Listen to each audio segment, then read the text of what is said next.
Hello student, कैसे हैं? अच्छे हैं। तो अब हम लोग पढ़ेंगे चिन्ह परिपाटी। ठीक, तो हम लोग अभी जो भी फिजिक्स में पढ़े हैं तो उसमें हम लोग क्या पढ़े, अवतल दर्पण द्वारा प्रतिबिंब बनाने का नियम। तो अब अवतल दर्पण द्वारा हम लोग यह चिन्ह परिपाटी भी देख लेते हैं। तो सबसे पहले आप लोगों ने कक्षा 10 में जो पढ़ा है कोऑर्डिनेट ज्योमेट्री, निर्देशांक ज्यामिति, तो हम लोग उसमें क्या पढ़े हैं, जो पढ़े हैं वही यहाँ चिन्ह परिपाटी है। जैसे हम लोग ऐसा पढ़े हैं कि नहीं पढ़े हैं, यह क्या कहलाता है, प्रथम चतुर्थांश। ध्यान दो सभी लोग, ये क्या कहलाता है, द्वितीय, और यह क्या कहलाता है, तृतीय, और ये क्या कहलाता है, चतुर्थ। कन्फर्म ये दूरी क्या होती है, धनात्मक। ये दूरी क्या हो जाती है, ऋणात्मक। ये दूरी क्या होती है, धनात्मक। ये दूरी क्या हो जाती है, ऋणात्मक। यही चिन्ह परिपाटी है। ठीक, इसी से हम लोग चलेंगे। तो सबसे पहले हम लोग क्या करते हैं, एक जो है अवतल दर्पण बना लेते हैं। सभी लोग ध्यान देना है। हाँ, तो यह जो पी ध्रुव है यही क्या कहलाएगा, मूल बिंदु। क्या कहलाएगा, यह मूल बिंदु है, यह मूल बिंदु कहलाएगा। तो यह हो जाएगा ऐसा। ठीक, तो यह जो मूल बिंदु कहलाएगा। अब ध्यान दीजिए, प्रकाश की किरण किधर से जाएगी, इधर से जाएगी। इधर से जाएगी, नहीं जाएगी। अब ध्यान देंगे, यह जो है प्रथम चतुर्थांश हो गया, यह द्वितीय हो गया, और यह तृतीय हो गया, और यह क्या हो गया, चतुर्थ हो गया। ध्यान देंगे, ये जो दूरी है यह क्या है, यह देखिए x डैश हो गया, y डैश हो गया। ठीक, तो यह दूरी यहाँ से यहाँ तक क्या होगी, उस चिन्ह के अनुसार देखिए क्या होगा, धनात्मक होगा। क्या होगा, धनात्मक होगा। तो इसके विपरीत इधर दूरी क्या हो जाएगी, ऋणात्मक हो जाएगी। चिन्ह परिपाटी है। ऊपर देखिए, ऊपर दूरी क्या है, धनात्मक है। कन्फर्म में इधर दूरी जो आएगी क्या हो जाएगी, ऋणात्मक हो जाएगी। यही चिन्ह परिपाटी है।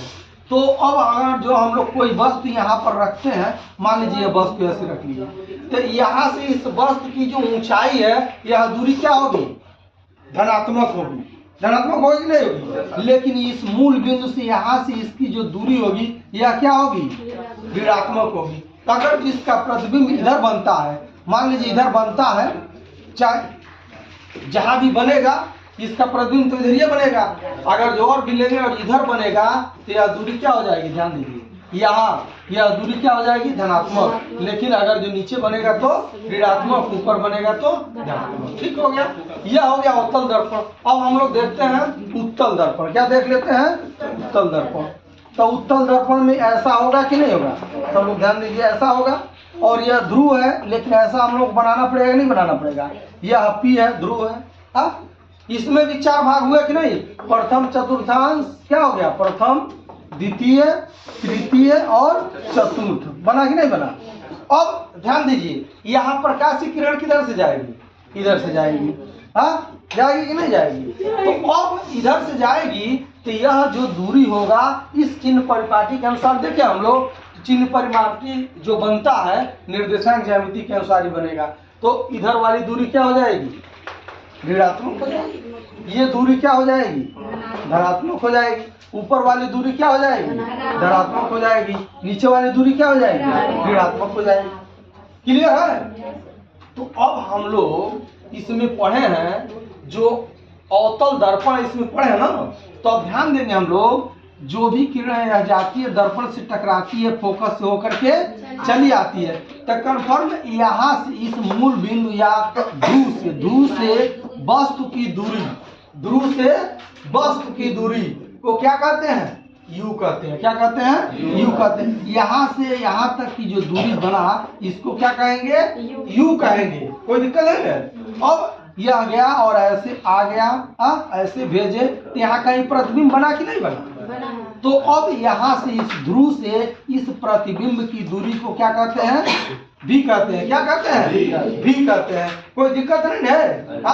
और यह जो दर्पण है, इस दर्पण का यह वक्रता त्रिज्या क्या होती है, आर होती है। क्या होती है, आर होती है। तो इसकी फोकस दूरी क्या हो जाएगी, एफ हो जाएगी। क्या हो जाएगी, एफ हो जाएगी, क्योंकि फोकस दूरी वक्रता त्रिज्या की आधी होती है। तो कोई दिक्कत है ना। अब इसमें यू भी एफ में संबंध होता है। क्या होता है, यू भी एफ में संबंध अवतल दर्पण और उत्तल दर्पण दोनों के लिए होता है। तो यह होता है 1/u plus 1/v is equal to 1/ क्या होता है, एफ होता है।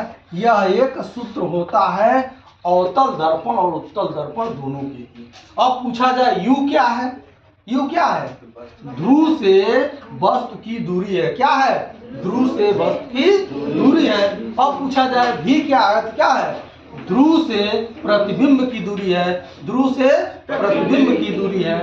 और यह f क्या है, इस अवतल दर्पण की फोकस दूरी है। कोई दिक्कत नहीं है। अब इसी तरह से यहाँ भी यही फॉलो करता है। कोई भी वस्तु हम लोग इधर रखेंगे कि नहीं रखेंगे, तो यह जो वस्तु है तो यह ध्रुव से इसकी दूरी क्या कहलाएगी, u कहलाएगी। अब इसका प्रतिबिंब जहां बना, इसका प्रतिबिंब आभासी बनेगा, इस साइड बनेगा, तो वो जहां प्रतिबिंब बनेगा वहां पर उसकी ध्रुव से उसकी दूरी क्या कहलाएगी, v कहलाएगी।